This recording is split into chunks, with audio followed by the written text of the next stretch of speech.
thank you to everybody who is joining us tonight and who is returning from last time, and welcome to anyone who is new for today. So I'm going to just remind us of where we are in the course for a second or two, and then do some catching up from last time, and then talk about today's material. So we're, as many of you may recall, in the second of 5 sessions in this course. This session tonight deals with the biblical materials from Qumran, and how the Dead Sea Scrolls help us to kind of solve problems that we're interested in as modern people in the field of biblical studies. And it's kind of divided into a couple different pieces. We'll look at kind of how we get the Bible, and especially like how we get the Bible from the Second Temple period to today, and problems that arise from kind of the way that the Bible is transmitted, and how the Dead Sea Scrolls are instrumental in helping us kind of solve some of the mysteries of how the Bible is transmitted to us. And then in the second portion, we'll spend some time talking about the way that they read the Bible, what they were interested in, what they did with the Bible, reading and in some cases rewriting and retelling the Bible from their own point of view. And then in the next couple of weeks, we'll change subjects several times. Next week, we'll dive into the community that produced the scrolls, the community that we strongly believe produced the scrolls, in a lot of detail.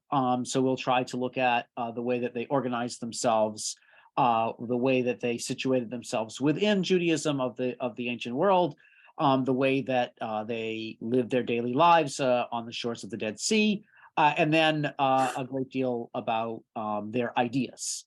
And then in our fourth session, we'll spend some time on what we can learn about Judaism in general from the Second Temple period, from the materials the non-biblical materials of the Dead Sea Scrolls, the things that they're interested in, how they think about the world and around them, how they think about the end of days, how they think about philosophical issues that they are borrowing from the Greeks, how they think about their life of prayer and their relationship with God.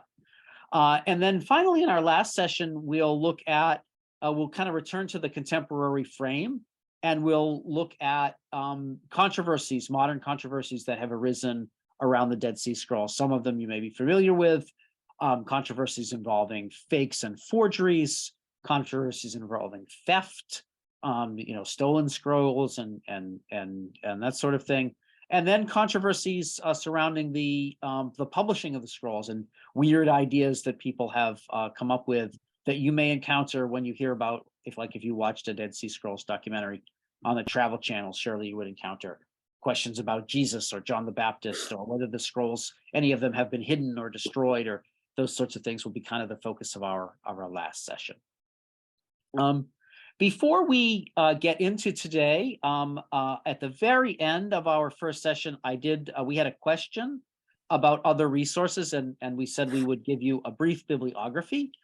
So I will just hold up some of the sources that I have come to like for this material. The first one that I mentioned is this Complete World of the Dead Sea Scrolls book by Philip Davies and George Brooke and Philip Callaway.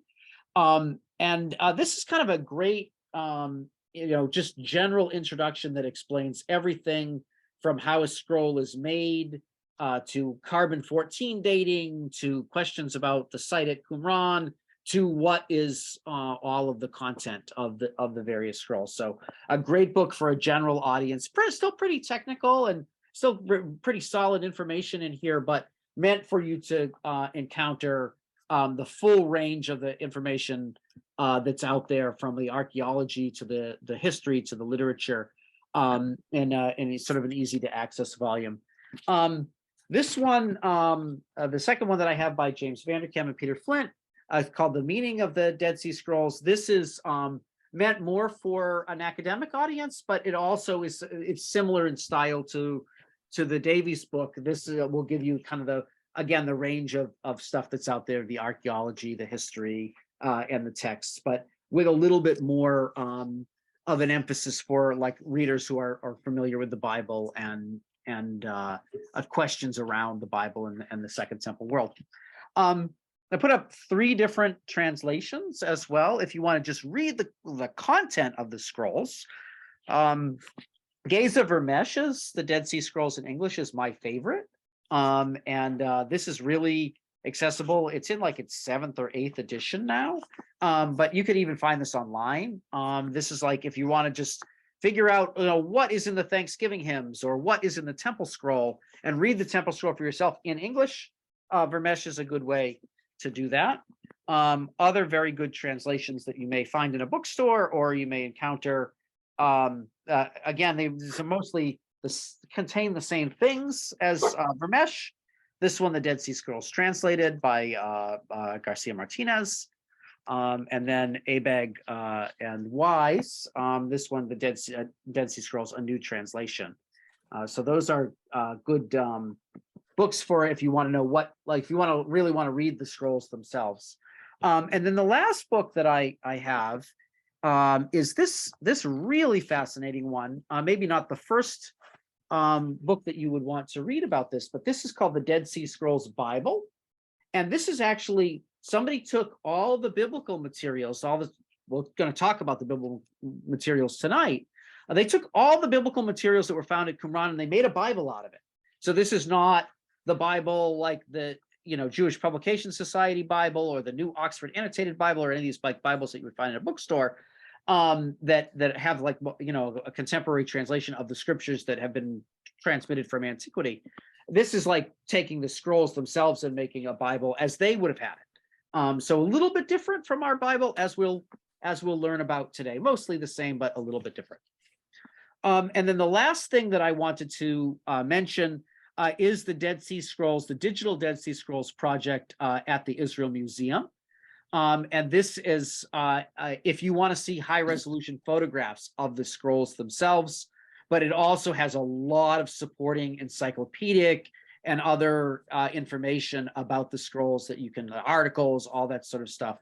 There as what we call a digital humanities project, or these big projects where they take a lot of information and put it all for everybody just to access online. This project is sort of that for the Dead Sea Scrolls. And so you can get everything from like the original photographic plates to, translations to what scholars maybe think about controversies and that sort of thing, all on the website. So those are all great bibliographic resources. And I may provide some more if I think of some more that are good for you guys as we go forward. So as I mentioned very briefly a minute ago, today's session is kind of broken up into a couple different pieces. The first piece, I want to just orient us to how we think about the ancient to modern transmission of the Bible. Of course, printed Bibles did not exist in the Roman antiquity, and actually no Bibles at all existed in Roman antiquity. I'll get to what I mean by that in a second. So we have to think about scrolls, and we have to think about scribes, and we have to think about traditions when we think about the Bible in the ancient world. And so I'll kind of go through, set up some of the controversies and some of the existing materials that we know about from other sources. And then we'll talk about the manuscripts that were found at Qumran, which about 35% of all the manuscripts at Qumran are recognizable materials from the Bible as we know it today. And then finally, as I said before, we'll spend some time on looking at the Bible as they read it.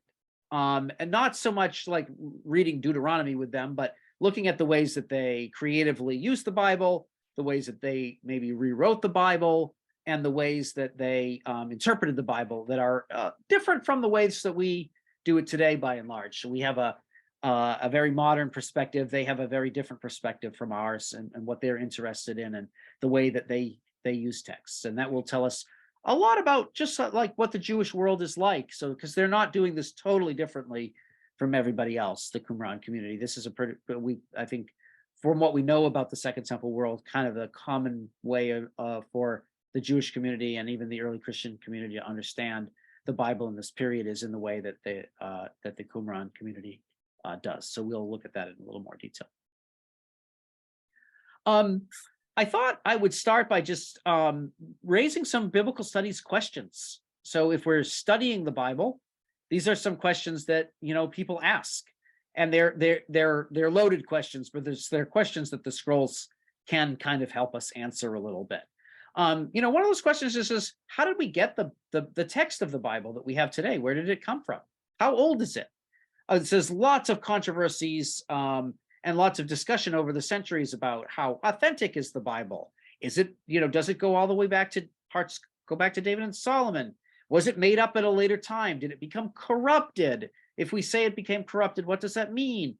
So these are all questions that people wonder about, like how did we get the text of the Bible that we all read today? When did it take the shape that it did? Like we obviously when we pull a Bible off the shelf, we're encountering it both, materially and in the world of ideas in a very specific way. But that wasn't always the way people access these materials. And so we need to explore a little bit earlier ways of understanding what texts even are and what sacred texts and traditions are all about. There's a question about, did all ancient Jewish communities even use the same Bible? Like, do they have different Bibles? Do their Bibles include different books? Do they care about some books and not others? Do they have books that we don't have today? So those are questions that people are also sometimes asking about the Bible as it relates to the ancient world. And then, as I'm sort of foreshadowing a little bit, how did they read it? Because they left us not only their texts of the Bible itself, but also their interpretations, their notes, their commentaries, even in some cases, their margin notes. We know a little bit about how they were read and understood the Bible, and that helps us to understand the world in which it came from and its earliest readers. So as I, sort of hinted at, there isn't anything like a Bible as we think of it today during the Second Temple period. There are individual books. And when we say books, we mean a sefer. And a sefer, really, that Hebrew word in antiquity really means a scroll. It doesn't mean a book as we think of it today as something that has like a front and a back cover and has material in between. And from everything that we can tell, there weren't even Torah scrolls. It seems that all the books were kept each in their own scroll. So we have no instances that I'm aware of where like Leviticus is stitched, the end of Leviticus is stitched to the end of Numbers or anything like that. We do have the scroll of the 12 minor prophets that seem to have been one scroll, but everything else seems to be the books that we have that we think of as books today. Each of them is its own scroll, and that is the way that they're found in the Dead Sea Scrolls and in the caves is each in their own pot or in their own way of being kind of wrapped and stored. So we don't have, as you would have in a modern synagogue, that one big Torah scroll that can be rolled to any portion of the Torah for reading. It's each of the books is its own separate book. The phenomenon of a book itself, a bound book with a front and back cover, maybe a wooden cover or a hard cover of some other kind, is an invention of the centuries immediately after the Dead Sea Scrolls. So people did have what we call codices. A codex is a book with a front and back like we have them today. We did have those in this time period, but they were used mostly for business. People used them for like notebooks for accounting and ledgers and keeping of transactions. That was the common use of those, but high quality, like for reading, was with a scroll.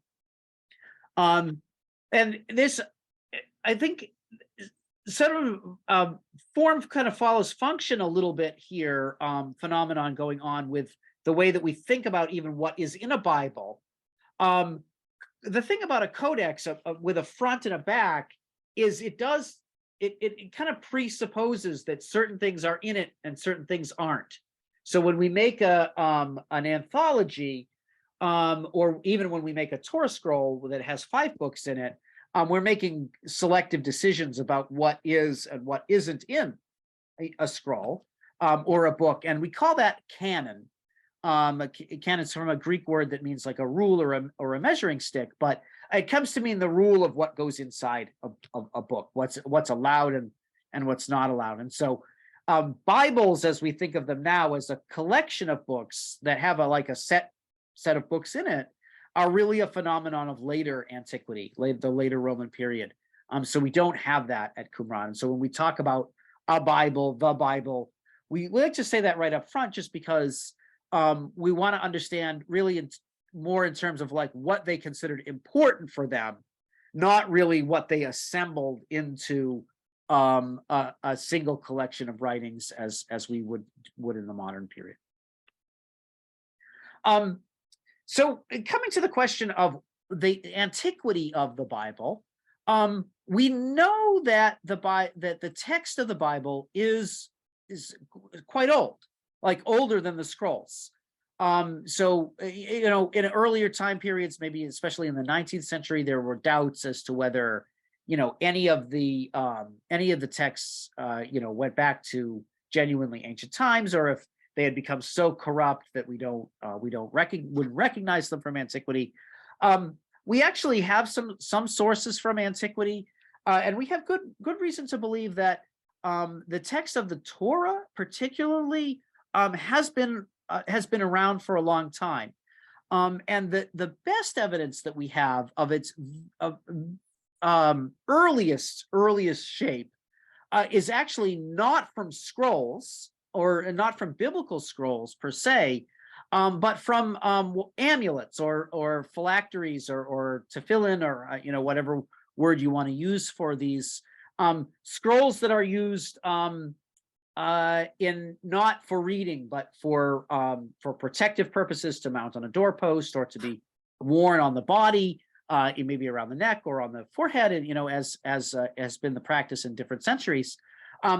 These actually are preserved much better than a reading and writing scroll, and so we do have some archaeologically, but they give us little snippets of the Torah, and so we know that like the Torah wasn't just invented by some guy in Roman antiquity. We know that at least some portions of the text do go way back to the 600s BCE, or the time of that would be the time of the early Israelite monarchy, or late Israelite monarchy anyway. So we know that, for instance, this picture that I have up here is a little snippet of Numbers 6:24 to 26, the priestly blessing. That's like super old, but it's taken totally out of context. So do we know, like, does the book of Numbers that they have look like the book of Numbers that we have today?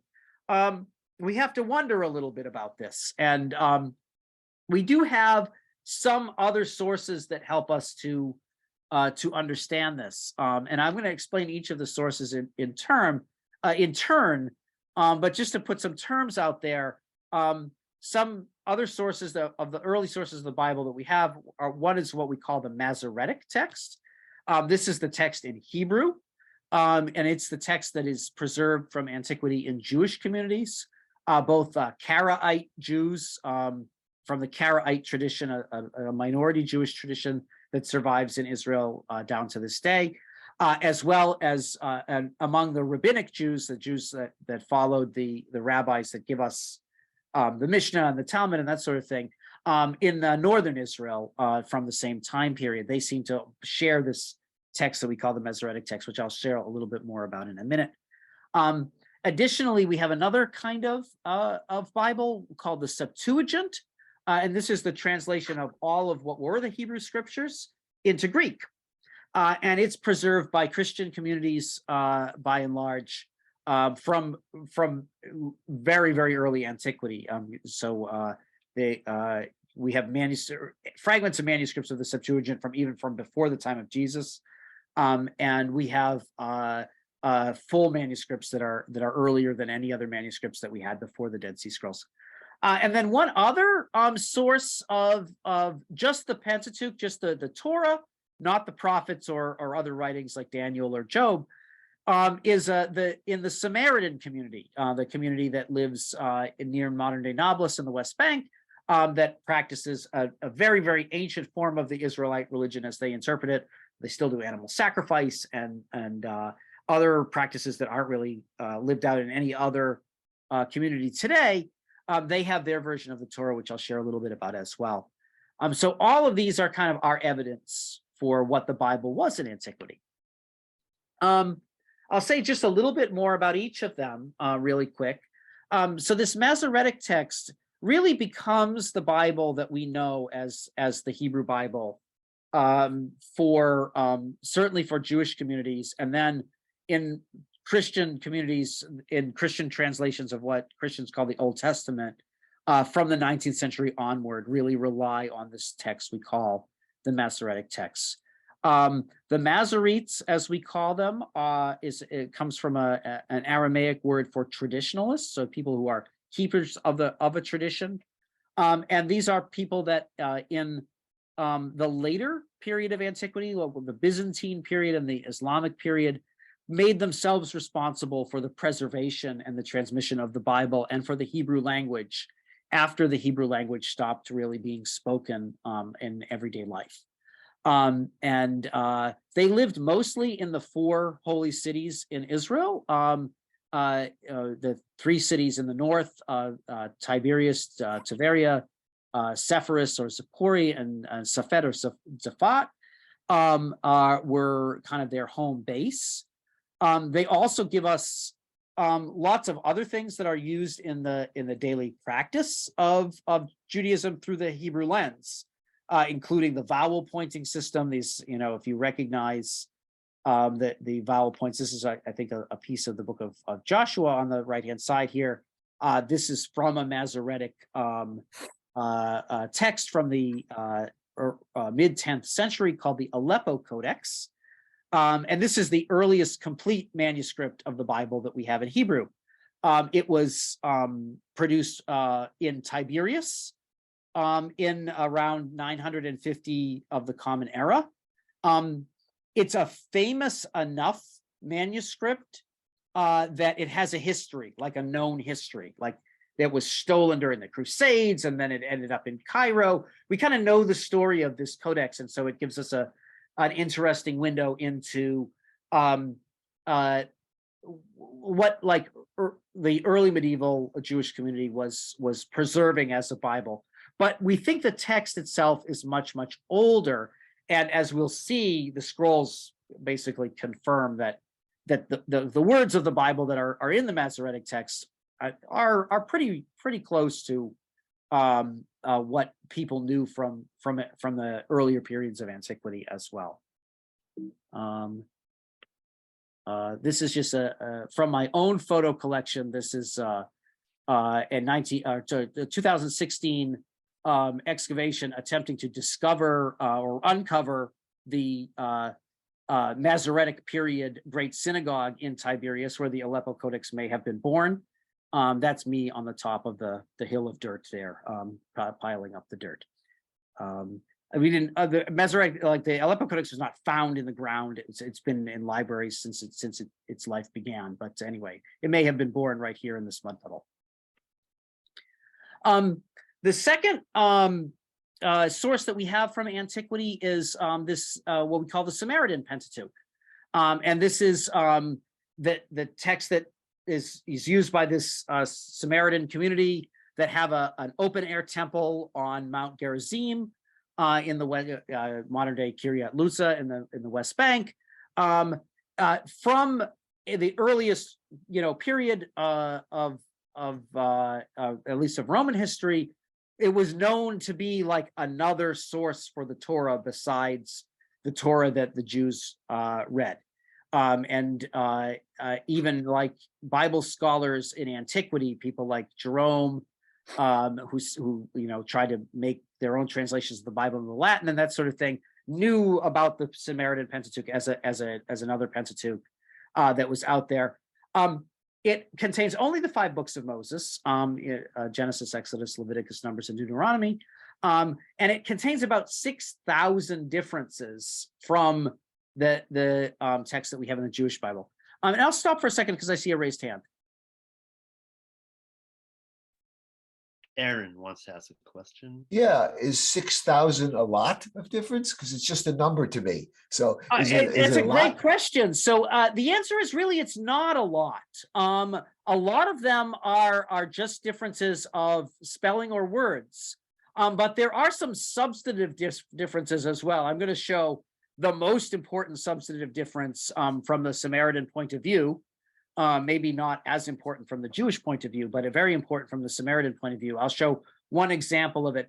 The Samaritan community, it holds itself up to be a Jewish community of great antiquity. It believes that, it is the original Israelites from before the exile.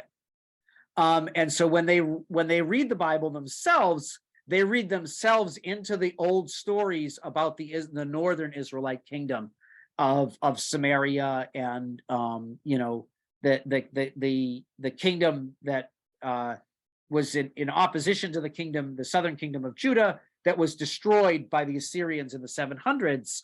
They maintain that they are kind of that community. Historians think they're not that probably from that time. They're from a little bit later. They're still of great antiquity. They're probably from the early Hellenistic period, maybe the 300s BCE is when the Samaritan community is born. But their Bible puts some of the story of Moses and some of the story of the other patriarchs in the northern communities and not in Jerusalem. And I'll show just a quick example of that here. And so this is from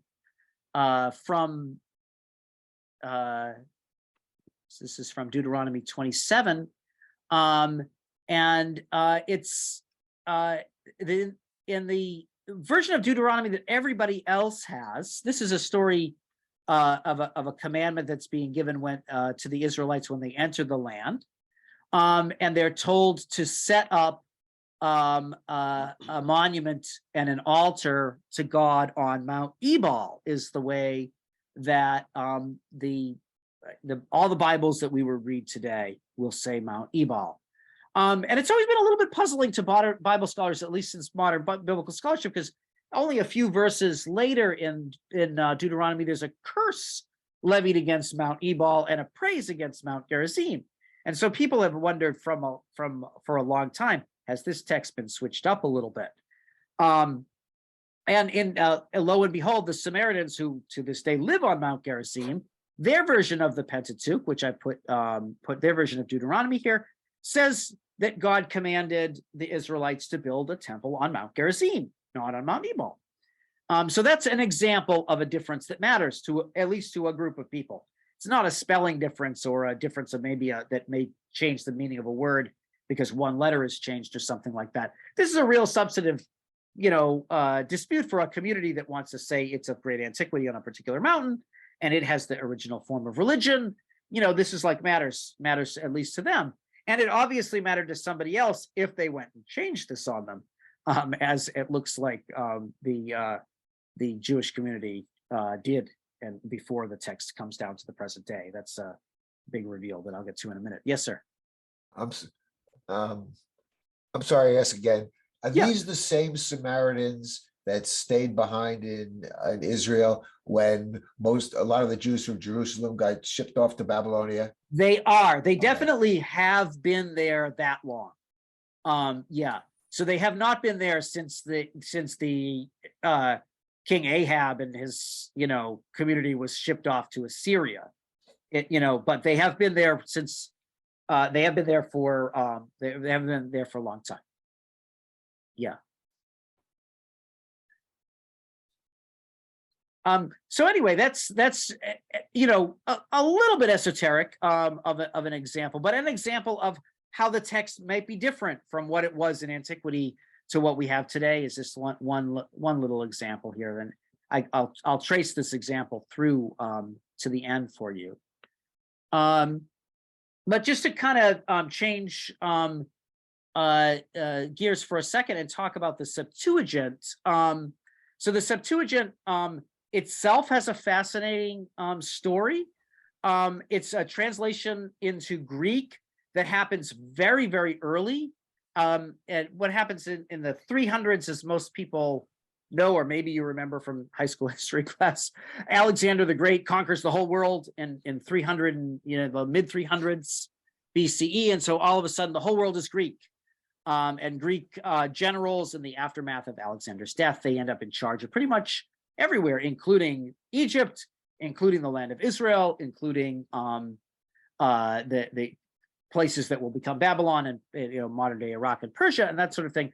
All the world is suddenly Greek, and so in the community of the Greek-speaking Egyptians, there is a desire to have the Torah in Greek, and so this is probably the first time it's translated out of the Hebrew, is while Hebrew is still being spoken in the land of Israel. They come up with this translation called the Septuagint. And it has its own kind of origin story, and that is given to us in a weird text called the Letter of Aristeas, that tells us how the Septuagint was translated. And supposedly there were 72 Torah scholars called by Ptolemy, the king of Egypt, to produce a translation, and they all worked together and miraculously produced the exact same translation. That's how we know that it's a perfect translation into Greek. That's a little bit silly of a story, because actually we don't have one translation, multiple translations that aren't exactly the same. But anyway, it has its own kind of miraculous origin story, the Septuagint. Because by and large, the Christian community was Greek-speaking in the early centuries, they preserved the Septuagint as their version of the Hebrew scriptures.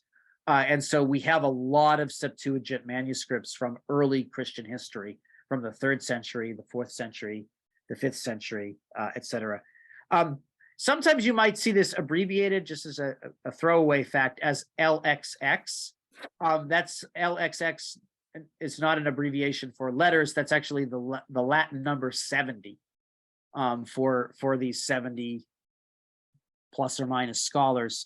And so when we talk about the LXX, we're talking about the Septuagint, the Greek version of the Hebrew Bible. There are differences with the Septuagint as well. So this is an example from Deuteronomy 32.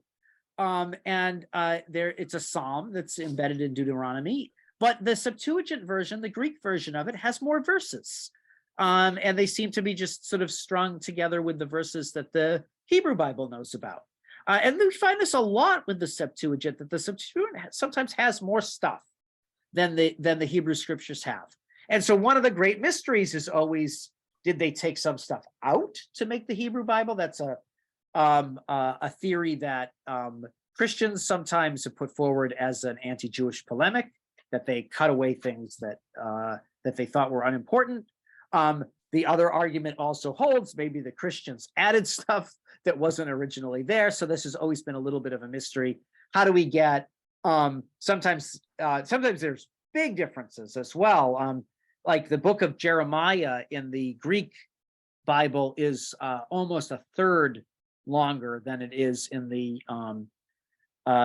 Hebrew Bible. And then also there's one more psalm in the Greek Bible than there is in the Hebrew Bible, and the book of Esther is much longer in the Greek Bible than the Hebrew. So there's lots of differences, real differences as well. But this is a fun example, just because the Dead Sea Scrolls actually solved a little bit of the mystery for us with this example here.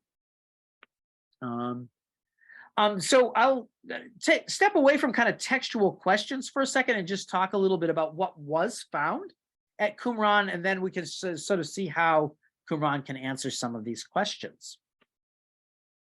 I mentioned this briefly last time, but I will just mention it again. Maybe somewhere, depending on how you count, between 30 and 40%, I think about 35% myself, of all the materials found in the Dead Sea Scrolls are texts of the Hebrew Bible as we know it today. There are fragments of every book in the Bible except Esther. We don't know if they disliked Esther or if they liked Esther so much that when the guy ran away after storing the scrolls, he took it with him. Like, we don't know the story of why there's no Esther at Qumran. People have come up with theories, but I don't buy any of them. It's just, it doesn't happen to be attested there. There are at least 2 different manuscripts of every book that we do find, though.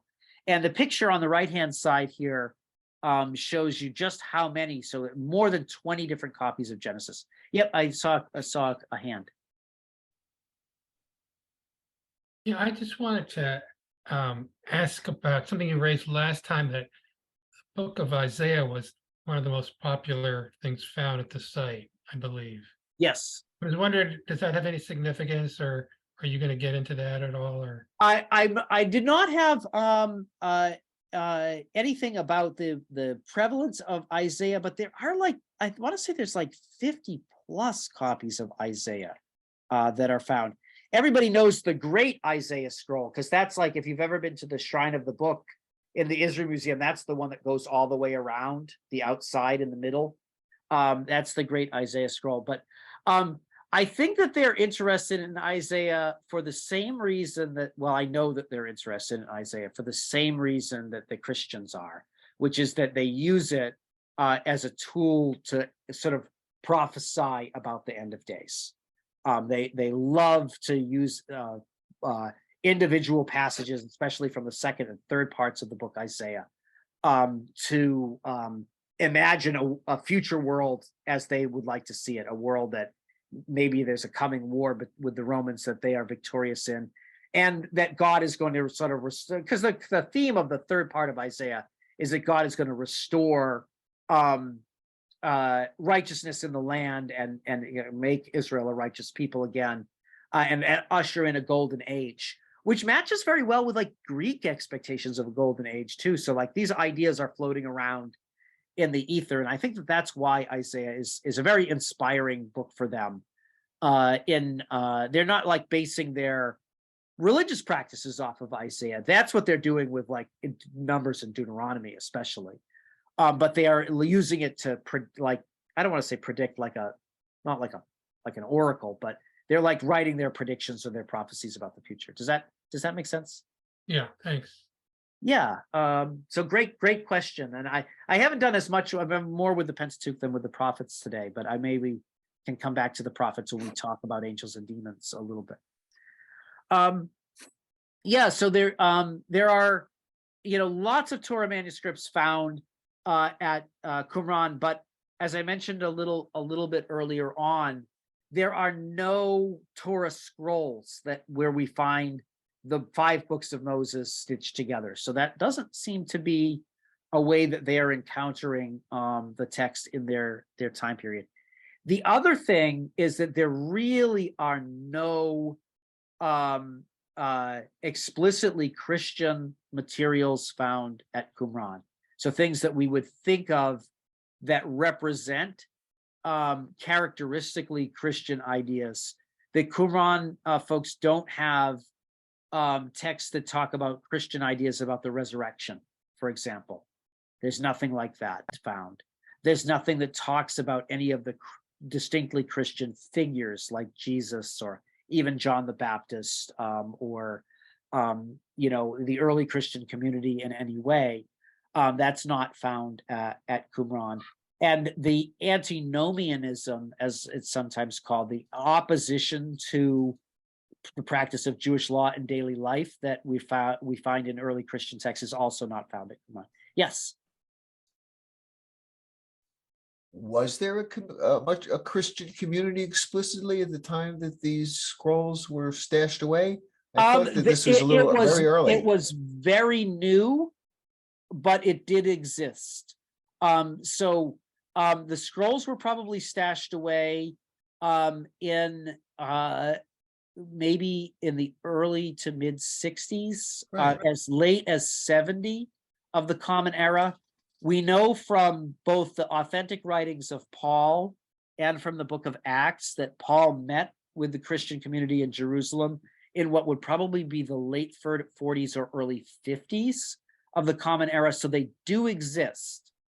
And that's actually what gives rise to speculation that there may be a connection here, There isn't a lot of geography distance, and there isn't a lot of time distance between the early Christian community. So when the scrolls were first found, there was a lot of hope that we would find some kind of New Testament manuscripts as well, either because there was a relationship between the Essenes and the Christians, or because Qumran represented some larger library than just the library of these sects, and so it might contain the letters of Paul or some gospel or something like that.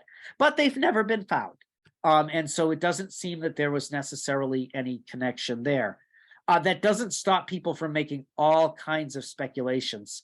And actually, when we come to the fifth week, that when we talk about conspiracies and forgeries, sometimes the orientation to forgeries is to write Christianity or John the Baptist or something like that into the story of the Dead Sea Scrolls. There's an object that I study called the Jesselson Stone or the Hazon Gabriel, the Revelation of Gabriel. It's a forgery. It's a modern forgery, but it purports to be a stone Dead Sea Scroll that has Christian ideas in it. So it is something that modern people are really interested in, Christianity. The people who wrote the scrolls, or at least stored the scrolls away, they don't seem to have any interest in Christianity or any knowledge that we can tell of Jesus or the early Christians. So I like to just put that right out there. It doesn't. And the other thing that sometimes people are interested in is maybe like some of the ideas of early Christianity go back to a time before Jesus, or what they were floating around in the religious atmosphere of Second Temple Judaism, and some of them are. The resurrection is an idea that's floating around. The Messiah is an idea that's floating around, but the specifically Christian materials don't seem to be floating around enough to for there to be like some earlier version of the Gospel of Mark or some earlier version of the sayings of Jesus that's embedded in the text of the Qumran community. But it's still the source of all kinds of fakes and forgeries and conspiracy theories.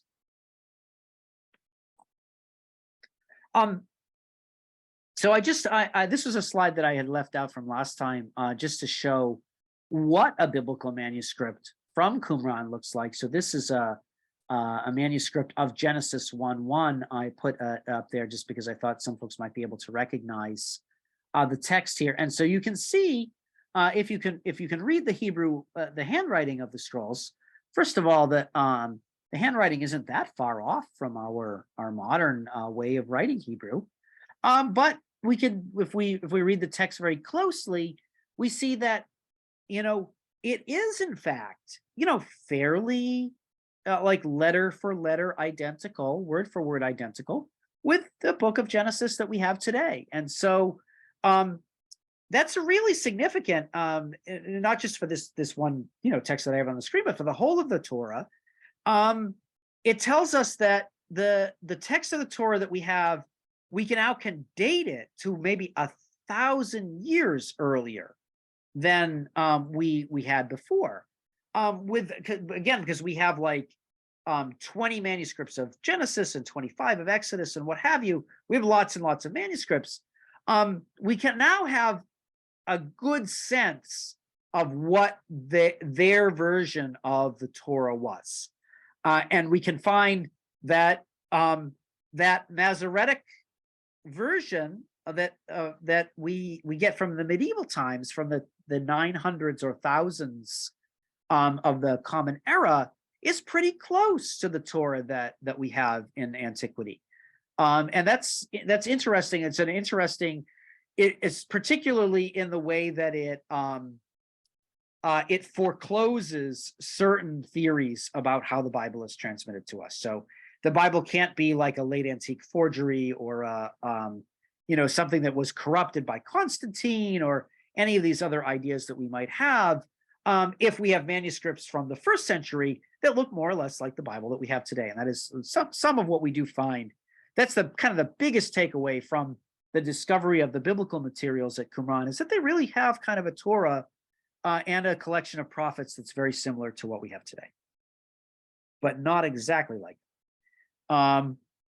So this is a little table that I made of just where they do differ, where things differ in the different manuscript traditions, where they match up. And so, I think somebody had asked, is 6,000 differences a lot of differences? It isn't, it isn't. But when we kind of look at the differences, this is kind of how it breaks out.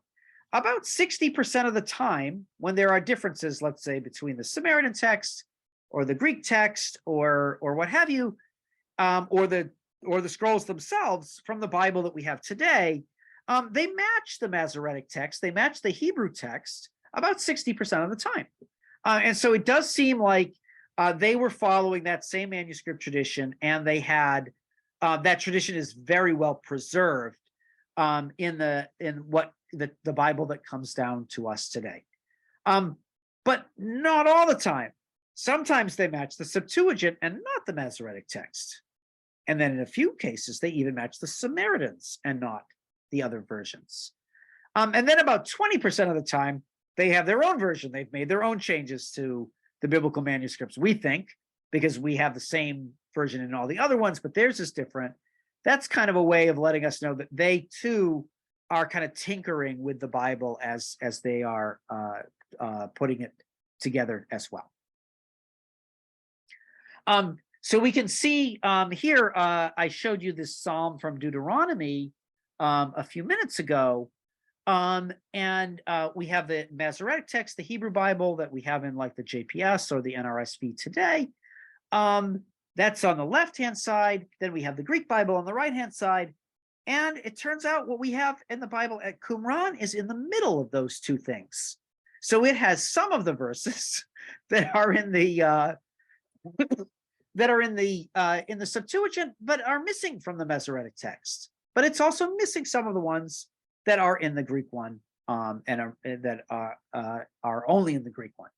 And so it gives us a little bit of a fingerprint of how maybe the text was continuing to be an evolving Bible, an evolving biblical tradition during the time that the Dead Sea Scrolls were being produced. So during the time of the Second Temple, there is definitely, a version that is lesser and a version that's more, and we have now another stage in between for any particular set of differences where we might see an evolutionary practice going on. So then the question is always like, what do we do with that? I think the important way of understanding it, and this is, I think, the position that a lot of scholars are taking now, is that we should understand that there is both a sort of a fixity and a fluidity.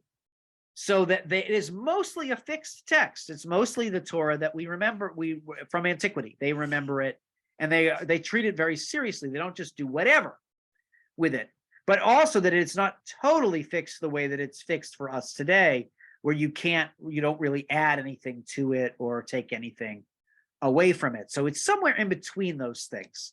And that's that's an important orientation to the way that I think all Jews of the Second Temple period understood the Bible as something that was mostly fixed, but something that they could tinker with a little bit.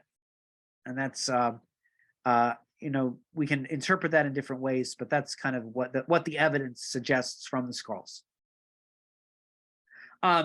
Just to return to our puzzle about the Samaritans for a moment, it turns out in the only fragment of Deuteronomy 27 that we have from Qumran, it says Mount Gerizim. So maybe the Samaritans, do remember themselves being there from antiquity, and maybe the Torah actually reflects this fact. It seems like, at least for the Dead Sea Scrolls, are not concerned with changing this to say what it says today, Mount Ebal. So it's again an interesting fact, and that suggests that even like the Torah that we have in later centuries might have been tinkered with a little bit from what it was in earlier periods. So this is a good example of that. We don't know why this happened, but we can theorize based on kind of conflicts between Jews and Samaritans in the Roman period that may be responsible for this change. But at any rate, the Dead Sea Scrolls have this as Mount Gerizim, and probably that's what was written in the original book of Joshua.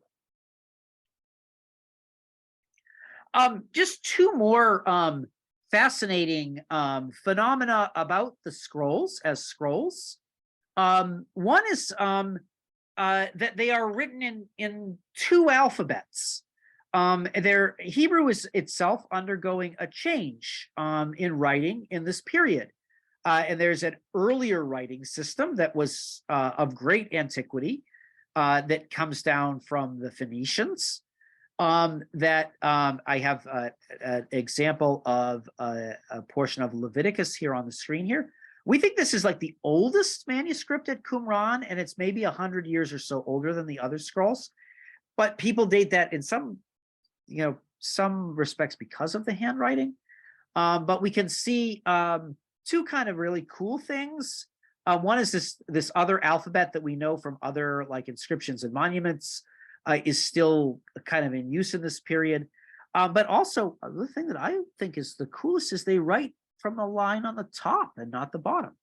If you're ever used to writing like from the you draw your line and then you write from the bottom of the line the way that we all learn to write today, they made a line on the top and they wrote down from the top in an earlier Hebrew alphabet here. So this, yep. I'm sorry, madam, you're on mute. What did they use for ink? The ink is almost universally made from charcoal, and there is some the charcoal is probably lamp black.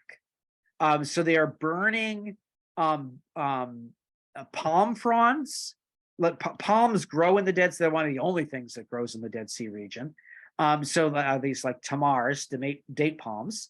And they are burning the palm fronds for light, and then they're taking the ash and they're mixing it with olive oil, and it actually makes a fairly stable. They may add a chemical stabilizers, because some alkali stabilizers to it as well, and that gives us the ink. Yep. Do you know how they applied it to the page, the scroll? With a reed pen, yes. So we know about reed pens from actually art.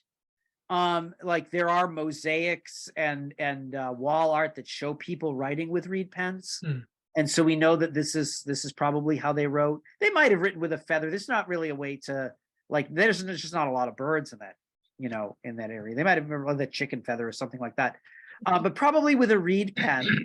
And as I mentioned very briefly last time, there were ink wells found at Qumran, like ink pots, that were found in the ruins of the actual settlement at Qumran, and there is at least a little bit of evidence from one inkwell that is in the Shoyan collection. It's not in the Israel Museum. There's some. It's owned by a private collector in Germany. There's some evidence to match the chemical composition of the ink on the scrolls with the ink in its residue in the actual inkwell. That's kind of I actually wrote a paper on the chemical composition once. But that's less interesting than another chemical study that was done of the paper. Like the animal skin is it's animal skin, it's leather. The cells of the leather can absorb chemicals, so like into the cell walls.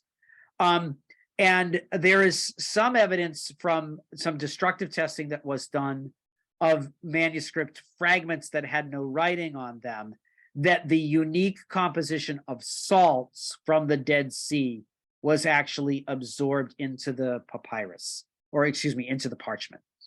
There's no papyrus at Qumran, it's all parchment. So the actual leather becomes impregnated with that like really kind of nasty alkali set of chemicals, potash and things like that, that accumulates on the shore of the Dead Sea. And so it's very likely that at least for the fragments that were tested, that the skins themselves were actually prepared in the Qumran site as well. It's another, like, if we didn't have enough evidence that we think that this community is responsible for the scrolls, you know, in the handful of things that were tested, it does seem like the Dead Sea has been it has left its mark inside the leather itself. So anyway, but back to the writing. So this writing style, it was the way that Hebrew was written until maybe 100 years BC. And then what we think of as the square Aramaic script, the script that we recognize as Hebrew handwriting today, comes into fashion during that period. But one of the things that is really kind of unique to Qumran that we've never seen before is this phenomenon of writing the divine name, the four-letter divine name, in Paleo Hebrew, this old Hebrew writing system, right in the middle of a manuscript that's written in the Aramaic alphabet. So this is from chapter 133 or Psalm 133 here, and you can see when it gets to the portion that is talking about the Lord, and it writes the four-letter divine name in the Paleo Hebrew alphabet, even though the rest of this text is in square Aramaic script. And that's interesting for a couple of reasons. One is it tells us that the taboos or the sensitivities around using the divine name and writing the divine name were authentically go back to the early Roman period. The Mishnah, which is from the 2nd century or early 3rd century of the Common Era, also seems to suggest that was around that in that time period as well. But like now we have proof that the Mishnah remembers something that was authentically goes back to an earlier time period, which that there was kind of a general sensitivity against sort of writing the divine name and saying the divine name among Jews in the early Roman period. And it's evidence right here in the manuscript. They're writing, and they for whatever reason, we think there may be a couple of different reasons for this. One might be a taboo about writing the divine name, that they want to make sure that they write it as it was transmitted to them.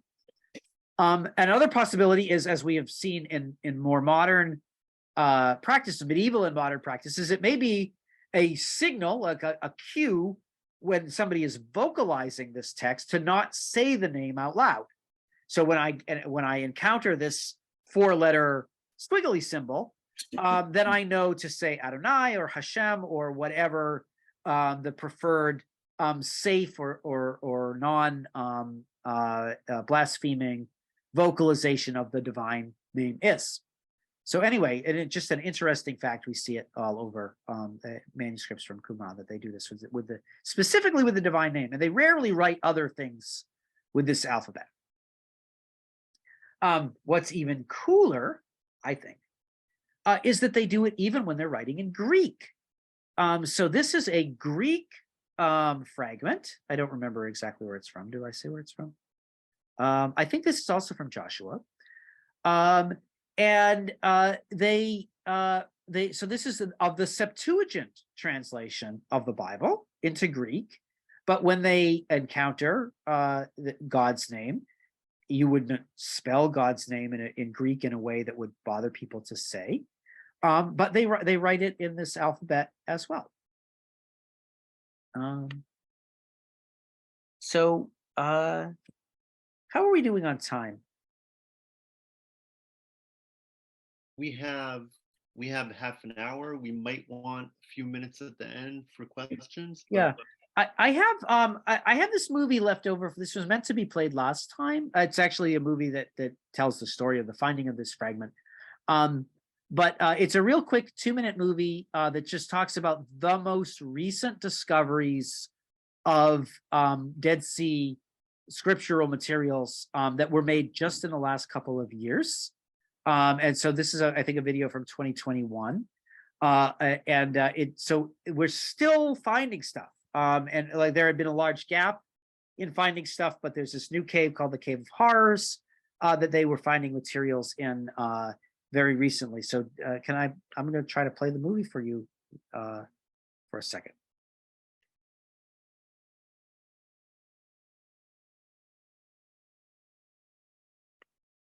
We might have to skip an ad here because this didn't preload.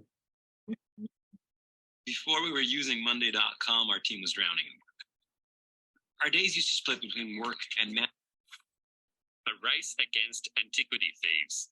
These archaeologists sit through caves looking for signs of ancient life. Old scrolls and parchment have been turning up on the black market, which led the Israel Antiquities Authority to intensify their operations in the Judean Desert.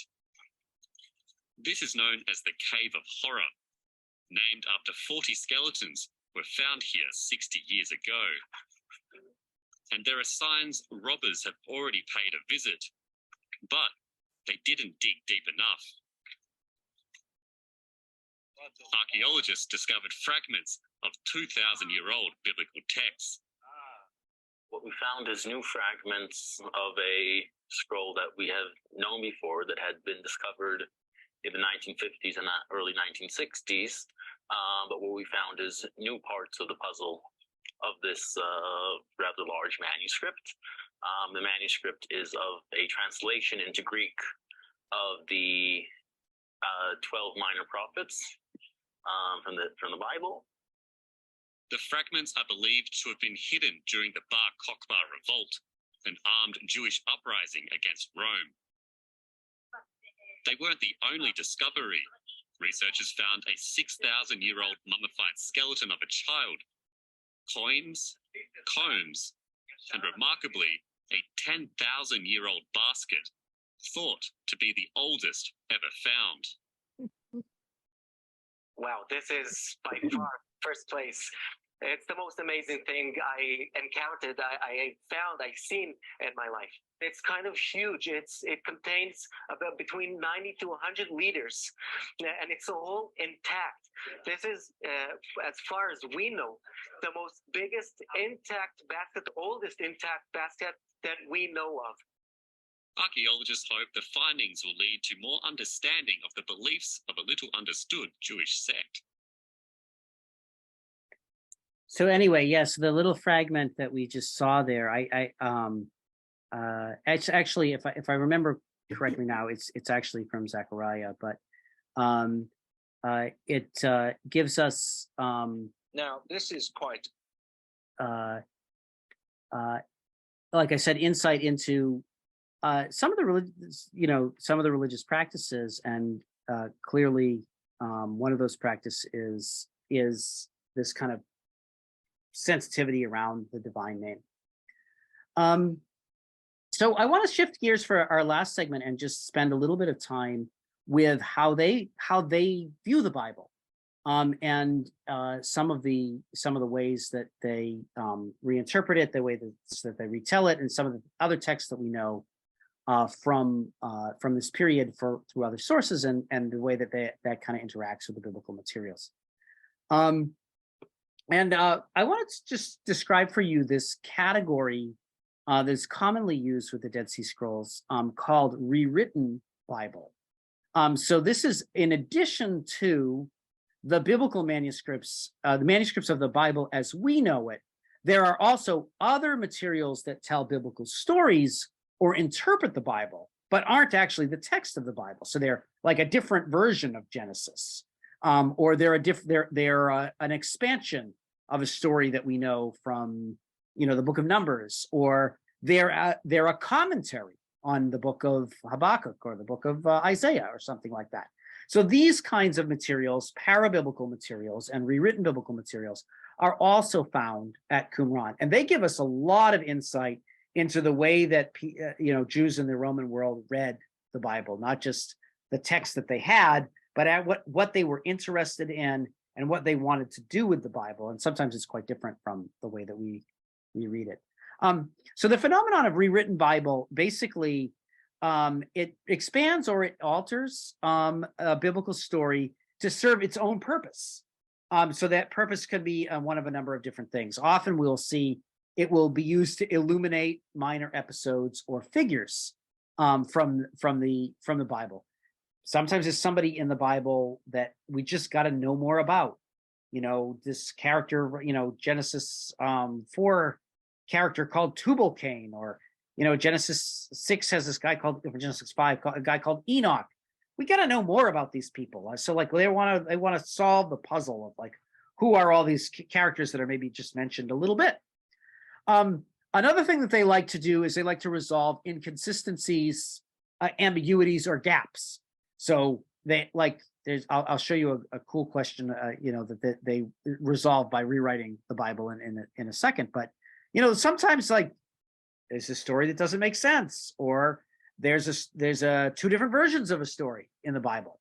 And so they like will rewrite in a way that resolves these inconsistencies. Sometimes they rewrite because their ideas have changed. So they like, if they want to discontinue a legal practice, they may rewrite Deuteronomy so that the law says the opposite of what it said before. Yep. So when did the idea that this was written by God become prevalent? Because obviously they must have thought this was written by people.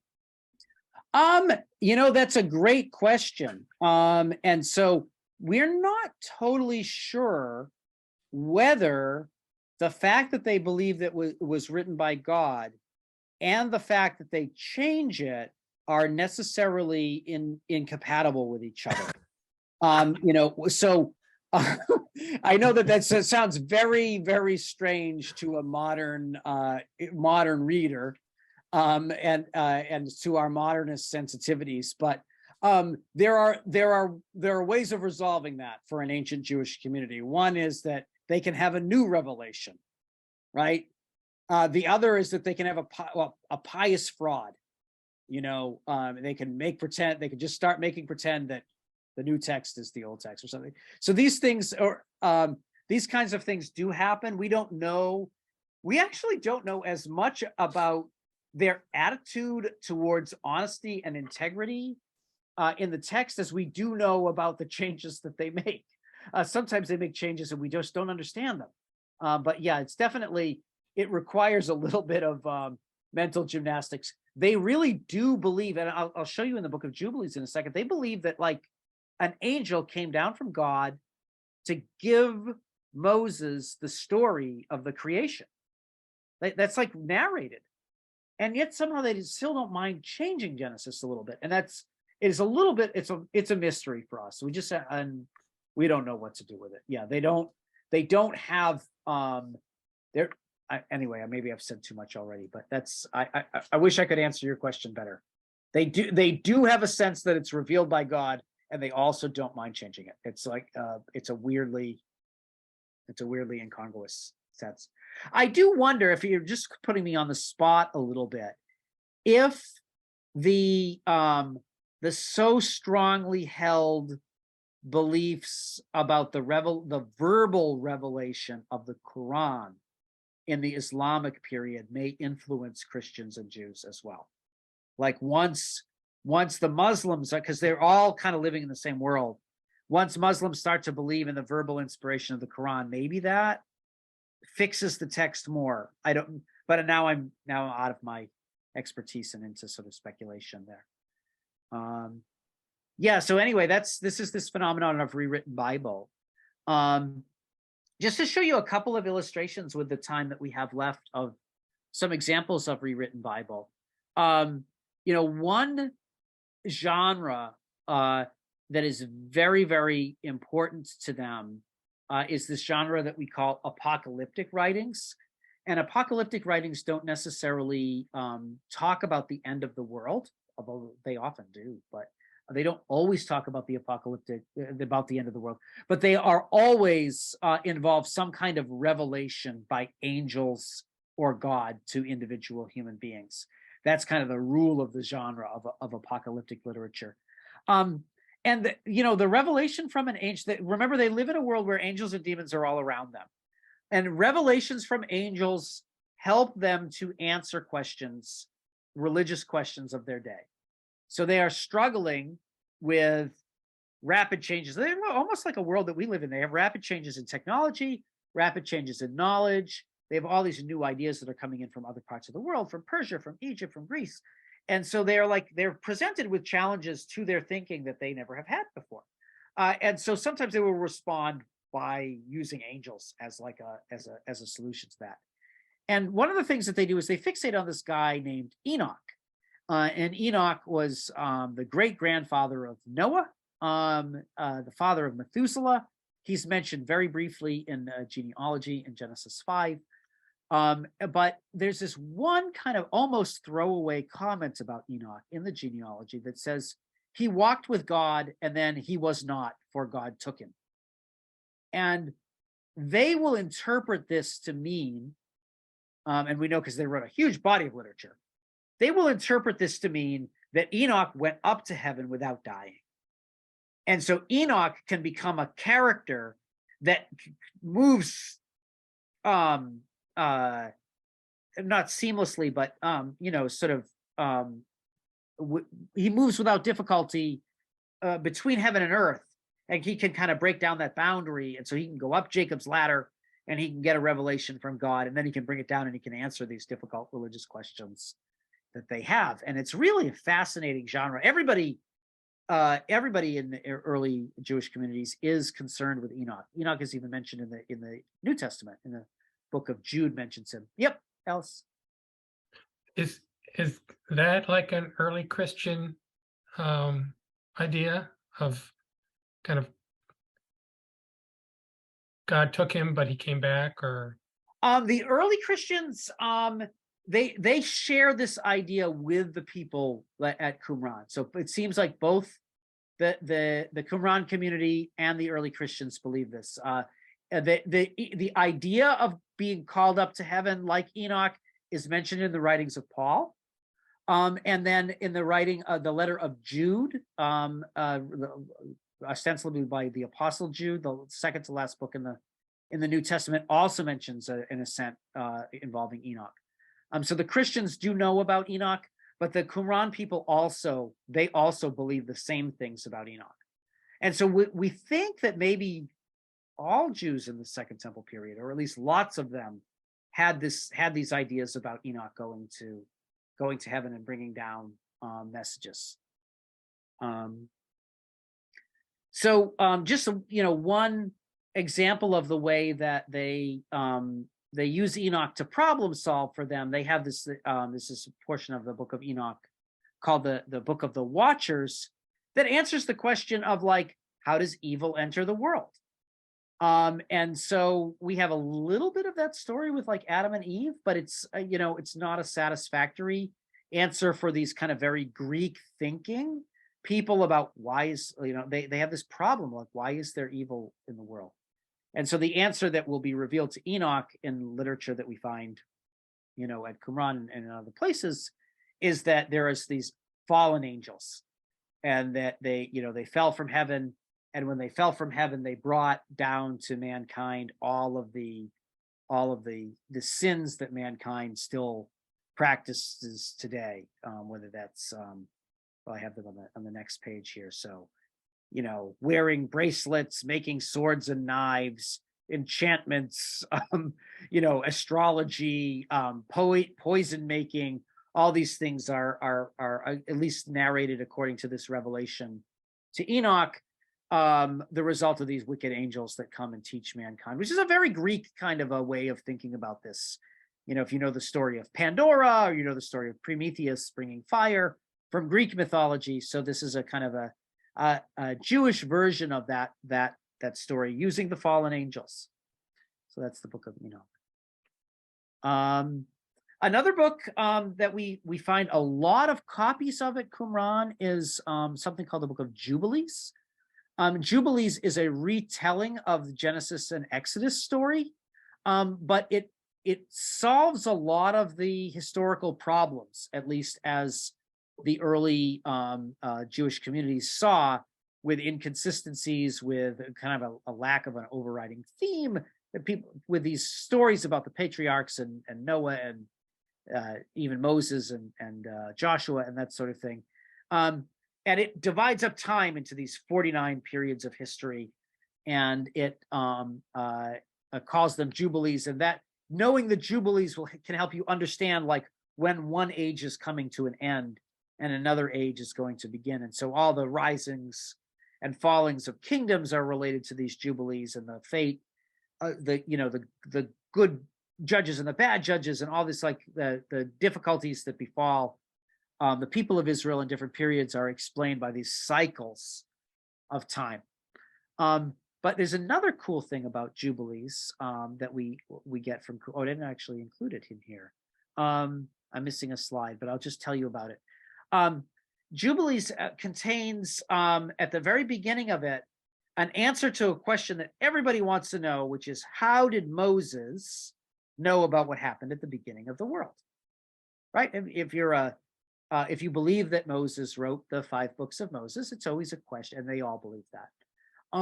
It's always a question of like, how did Moses know that, at first there was just darkness and God, Spirit hovered over the waters and said that it separated the light from the dark. How does Moses know about that? That's never written anywhere. And so anyway, they have this story of an angel called the angel of the presence, and he's kind of like God's valet, that assists God at his side.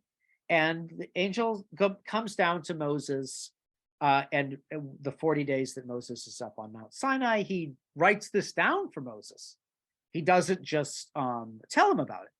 And so again, Jubilees is giving us connections to some really interesting ideas about the revelation of the Torah on Mount Sinai. Maybe it was a written revelation, and how does Moses know about these things? Well, then the angel told him about it. And this is their kind of solution to the problem. That's in the book of Jubilees. The last genre that I want to talk about is their way of interpreting, and I will come back to their interpretations when we talk about the Qumran community next week. But I just want to give a taste of that for now. And it's a genre that's called pesher. And these are like line by line interpretive commentaries on scripture. And they left us their commentaries. So these are also rolled up and put in the jars and put in the caves along with the biblical texts themselves. And so we not only know what their Bible was, but how they're reading the Bible. And they read the Bible in some very different ways from the way that we read the Bible. One idea that they have is that most scripture is written on 2 different levels. And this community believes that they have, there's like an ordinary meaning that ordinary readers, anybody who could pick up the scroll and read, could read the book of Genesis and know that it's about, the travels of Abraham, the wanderings of Abraham in the desert with his wife Sarah and what have you. But then there might be another hidden meaning to Abraham's meeting with Melchizedek, or hidden meaning to the destruction of Sodom and Gomorrah that is known only to the wise within the community. And that's what the pesher is there to tell you. And this is some parallels with the New Testament community here as well. Because when they talk about Jesus's preaching, sometimes they talk about he will give a parable, and then just to his community, he will give the interpretation of the parable. And so this seems to be a phenomenon that the Qumran community shares as well. So they have written these commentaries on a wide variety of different biblical books. A couple of them are well tested: Habakkuk, Micah, Isaiah, Genesis, Psalms. And in almost every case, the hidden meaning is a meaning that's a meaning for that community in that day. So that it's not like a meaning for, human beings for all time, like a Gnostic, interpretation, like it's hidden knowledge that's meant for like esoteric wisdom or a Kabbalistic reading or that sort of thing. This is like a meaning for like the group that's sitting in the room participating in the interpretation. And so I want to leave you with this one little tantalizing piece here. And this is from their interpretation of the minor prophetic book of Habakkuk. And so they're going line by line. And so they'll quote the line, "Behold the nations and see the marvel and be astonished, for I accomplish a deed in your days, which will not even believe when it's told." And then their interpretation is just like off the wall. It involves those who are unfaithful together with the liar, who seems to be some kind of enemy of the community. They'll be unfaithful to the end of days, but they will not follow the teaching of the priest. The priest seems to be the leader of their community, or at least an influential voice in their community. And so they're like reading the book of Habakkuk, which is about prophecies from the Assyrian times. And they're reading it as though like they are now living in the end of days, and they are interpreting this book as being written directly to them, and that's the hidden meaning. So, and they don't disappoint to like go into much more detail that makes this very clear to us as we move onward in the text. Here we can see they read in like verse 1:6, for behold, and this is God speaking to Habakkuk in the time period of the Babylonians.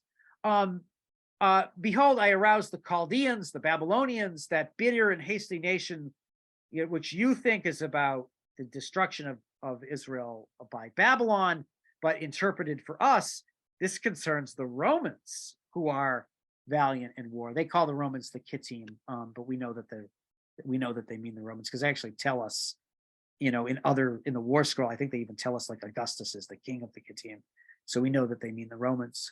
So they think that it's about the Romans, and the Romans are going to cause many to perish. And then they read this verse 1.10b, interpreted, this concerns the commanders of the Kittim, who encircle them with a mighty host, and out of fear and terror they deliver everyone because of the sins of their inhabitants. So the Romans are going to enact a siege. They're going to destroy everyone because of the sinfulness of this generation. Well, it's a reminder, and this is my last slide for you, and we can take a couple of questions with the time that we have left.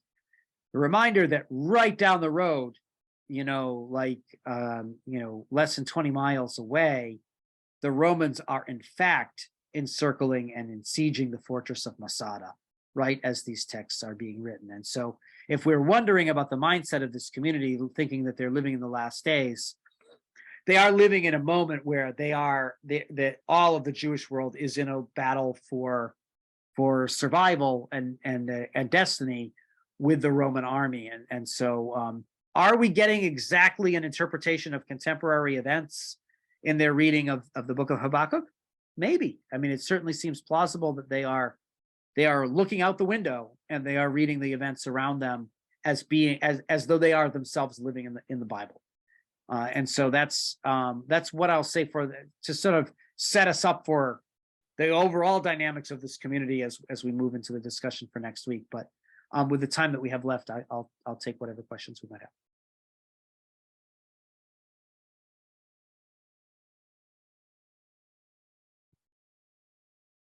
I see Aaron's hand.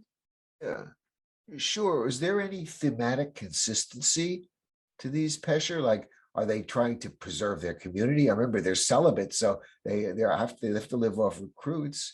I will get into this a little bit next week. They seem to have had a falling out with the temple establishment in Jerusalem. Okay. And with the Sadducees specifically that control the temple establishment.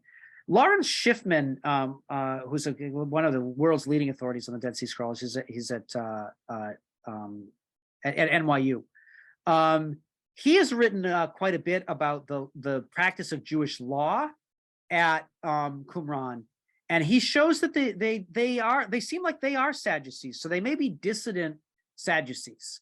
And their fight seems to be with the temple establishment, and if there's any consistent theme, it seems to be that we were thrown out of the temple. The teacher of righteousness, the good priest, who may have been a high priest or something like that, was thrown out. They're forced to live in the desert, and they're awaiting the days when God will correct that and restore them. But then in the last moment, the Romans come and bring the whole world down instead. That's I think, if I can sum it up in one sentence, that seems to be the theme of these peshering. Candace. Earlier, the Samaritan text, Yes. is that related to the kingdom of Samaria and the ziggurat at Ur? So they claim that they are related to the kingdom of Samaria, and Mount Gerizim is in fact right outside Shechem, and it is was a holy site for the Sumerians, like the Israelite kings during the time of like the prophet Amos. However, I think that most scholars don't believe that the current Samaritan community goes back that far. They go back to probably the Persian period, like the return from the exile, or maybe the early Greek period. But they kind of reoccupy that that site that was the ruins of the earlier Israelite kingdom, and then they stake the claim that they were that earlier people. I've read a little bit about kind of the origins of the Samaritan community and what the different scholarly opinions are on that, but I think by and large the consensus is that they are from a little bit later. But if you were to meet a Samaritan, like you could go visit Kiryat Luza, and they'll give you a tour of their synagogue and their temple, they would tell you that they are the community that goes back to ancient Israelite times. But I think most historians don't necessarily agree with that, if that helps. Okay, yeah, thank you. All right. So if there's no additional questions, I think we're right on time. 8:30. Ellis, any final words? Yeah, thank you very much. All right, everyone. Thank All you right, very well, much. thank you. And Thanks, next Scott. week, we're back to the Wednesday, 7 o'clock on Wednesday next week. All right. Thank you, everybody, and happy holiday. Happy right, Thanksgiving. thank to you. those who Happy celebrate. Thanksgiving. Bye. Take care. Bye now. Thank you so much. Bye. Take care.